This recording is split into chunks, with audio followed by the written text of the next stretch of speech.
Chers amis, bonjour. Nous allons poursuivre aujourd'hui notre petite réflexion entamée l'autre jour sur la divine providence. La divine providence. La dernière fois, nous avions vu comment Dieu conservait le monde. Dieu conserve le monde. Mais évidemment, il faut aller un petit peu plus loin. Dieu ne se contente pas de conserver le monde, de remettre de l'essence dans le moteur pour que la machine continue de tourner. La providence de Dieu va beaucoup plus loin que cela. Non seulement Dieu conserve le monde, mais également Dieu gouverne le monde. Dieu dispose de tout suavement, il a soin de tout, nous dit le livre de la sagesse. Donc tout concourt à un plan général, qui nous échappe pour beaucoup, bien évidemment. Donc Dieu ne fait pas que maintenir le monde dans l'existence, il l'a en main et le conduit là où il le veut. Il a en main le gouvernail, c'est bien ce qu'on dit, gouverner, il a en main le gouvernail. Pour nous en bas, enfin disons que vu d'en bas, c'est bizarre, on se demande où tout cela nous mène, nous ne comprenons pas le plan général de Dieu sur l'histoire de l'humanité. Mais, comme le dit l'adage, Dieu écrit droit avec des lignes courbes, et dans la foi, nous savons et nous croyons que Dieu dirige le monde vers sa fin, une fin que lui seul connaît, et tout ce que l'on sait, c'est que cette fin est bonne et que Dieu dirige bien le monde. Alors, premièrement, Dieu gouverne les royaumes, il les fait concourir à son but. Prenons par exemple le rôle stratégique de l'Empire romain dans la diffusion du christianisme. S'il n'y avait pas eu l'Empire romain, évidemment, la diffusion du christianisme aurait été beaucoup plus longue, beaucoup plus difficile. Et l'Empire romain a donc joué un rôle particulier. Il a été comme une pièce sur l'échiquier de Dieu pour que la foi puisse se répandre dans l'humanité. Et puis la langue de l'Empire romain, le latin, a été adoptée comme langue de l'Église, ce qui, selon le pape Jean XXIII, a été une disposition de la providence divine. Et ainsi, la foi a pu s'étendre. On pourrait penser également au rôle du royaume de France dans l'Europe chrétienne et même dans le monde. Dieu s'est également servi de cet instrument, de la France. Il a fait devenir la France une nation chrétienne, la première des nations chrétiennes, pour faire avancer son plan. Peut-être Dieu également a-t-il permis la Révolution française pour punir les comportements débraillés de toute une partie des élites françaises pendant le XVIIIe siècle, ou pour nous donner les saints, tous les saints très nombreux du XIXe siècle. De la même manière, et peut-être même plus encore, Dieu gouverne son Église. Et nous savons par la foi, une fois encore, que les portes de l'enfer, nous dit Jésus, ne l'emporteront pas sur elle, malgré tant et tant de timoniers incapables.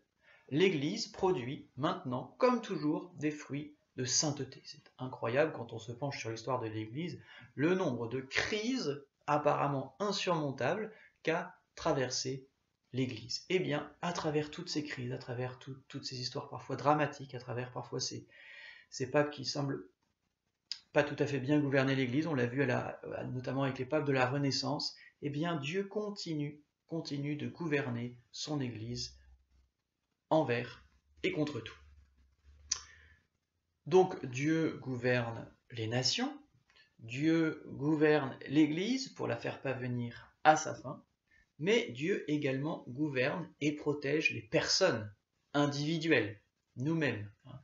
Dieu s'occupe de chacun d'entre nous en particulier. Voyez par exemple l'histoire du patriarche Joseph dans l'Ancien Testament, un des 12 fils de Jacob qui est vendu par ses frères. Et il pourrait se dire, est-ce que Dieu vraiment s'occupe de moi? Est-ce que Dieu gouverne ma vie? On pourrait en douter, puisqu'il est vendu. Une fois qu'il est vendu et qu'il devient esclave en Égypte, non seulement il est vendu, il devient esclave en Égypte, mais il est jeté en prison sur une fausse dénonciation, sur une dénonciation calomnieuse. Dieu s'occupe-t-il de moi? Dieu gouverne-t-il ma vie? Et finalement, de cette prison, il va devenir vice-roi de toute l'Égypte. Et c'est lui qui va accueillir sa famille, ses frères, ces mêmes frères qu'il avait vendus, pour leur permettre de ne pas mourir de la famine. On voit bien ici comment Dieu gouverne un petit peu, comment Dieu, à travers un plan sans doute bizarre, mais Dieu fait tout concourir au bien de ceux qu'il aime. Et voilà ce que dit Joseph lui-même dans le livre de la Genèse. Dieu, dit-il à ses frères, Dieu m'a envoyé en Égypte avant vous pour votre salut. Dieu m'a fait venir ici. Il dit bien que c'est Dieu. Il ne dit pas c'est les frères qui, vous m'avez vendu. Il dit c'est Dieu. C'est Dieu qui m'a fait venir ici pour vous conserver la vie, afin que vous ayez des vivres pour votre subsistance.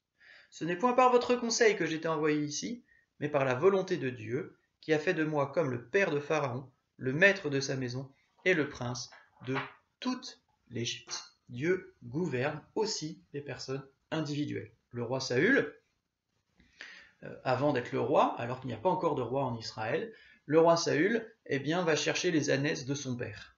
Et pendant qu'il va chercher les ânesses de son père, il tombe, comme par hasard, sur le prophète Samuel qui va lui donner l'onction royale. Il va devenir le premier roi d'Israël, etc., etc. On n'en finirait pas dans l'Ancien Testament de citer tous ces cas où Dieu dirige la vie des personnes selon son plan pour leur faire porter le fruit qu'il veut leur faire porter. Alors on pourrait dire, oui, mais ça c'est l'Ancien Testament, mais évidemment, tout cela continue sous la Nouvelle Alliance. Et il suffit de lire l'histoire de Sainte Jeanne d'Arc, par exemple. L'histoire de toute l'œuvre de Sainte Jeanne d'Arc porte le sceau de la Providence. C'est une histoire absolument incroyable de tout ce que Dieu a opéré dans la vie de Sainte Jeanne d'Arc pour délivrer le royaume de France. Et donc là, on voit en plus deux plans de la providence qui se mêlent, la providence qui gouverne les nations, en l'occurrence la France, et les histoires individuelles. Et ainsi Dieu, par l'instrument qu'est Sainte Jeanne d'Arc, va venir au secours de son autre instrument qu'est la France. Prenons également un exemple tiré de la vie de saint François de Sales, qui fut encore jeune, merveilleusement préservé d'un naufrage. Revenant d'un pèlerinage à Lorette, il voulut prendre la mer à Ancône pour retourner à Venise. Il trouva un vaisseau sur le point de partir. Ce vaisseau avait été loué par une dame et sa domesticité sous cette condition qui leur serait uniquement réservée. Le capitaine ne tint pas compte de cette condition orale et prit à bord le jeune homme et ses domestiques. Quand la dame arriva et vit ces étrangers, elle entra dans une grande colère et ordonna au capitaine de les faire débarquer immédiatement. Le jeune homme supplia poliment la dame de lui accorder de profiter de l'unique occasion qui se présentait en ce moment de faire la traversée. Il ne l'importunerait pas, disait-il, il prendrait avec son peu de bagages et ses 3 domestiques que la petite place qu'elle lui indiquerait. Le capitaine, de même que la suite de la dame, joignirent leur demande à la sienne. Mais la dame tenait à son idée, elle chassa honteusement saint François de Sales, et de peu s'en fallut que ses bagages ne tombassent dans la mer. Le jeune homme supportait tout cela avec patience, tandis que son intendant et ses gens retenaient difficilement leur colère. Ils la retenaient néanmoins, car leur maître leur disait tout tranquillement que l'on devait se soumettre à la volonté de Dieu, et que les choses qui semblent nous être malfaisantes ne se passent que par la providence spéciale de Dieu. Cette mer, ajoutait-il, était très exposée aux tempêtes, et beaucoup quittent le port sans atteindre le lieu où ils tendent. C'était un pressentiment, et qui s'accomplit. Le ciel était clair, l'air pur, la mer calme, le vent favorable. Tout faisait espérer une heureuse traversée, mais un instant après le départ du vaisseau, le vent changea tout à coup, et une tempête furieuse se leva. L'embarcation sombra sous les yeux de François, sans qu'un seul de ses passagers pût être sauvé. Voilà, donc intervention spéciale de la Providence dans la vie de saint François de Sales. Peut-être, voire certainement, pouvons-nous faire des applications personnelles.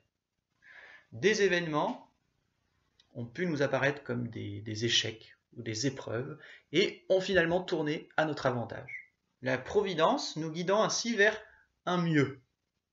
Et donc, d'où l'utilité d'une 3e partie. Je vais m'arrêter là, nous reprendrons demain ou un autre jour la suite de ce petit enseignement sur la Providence et nous verrons maintenant la Providence et nous. La Providence et nous, la Providence dans ma vie. À bientôt!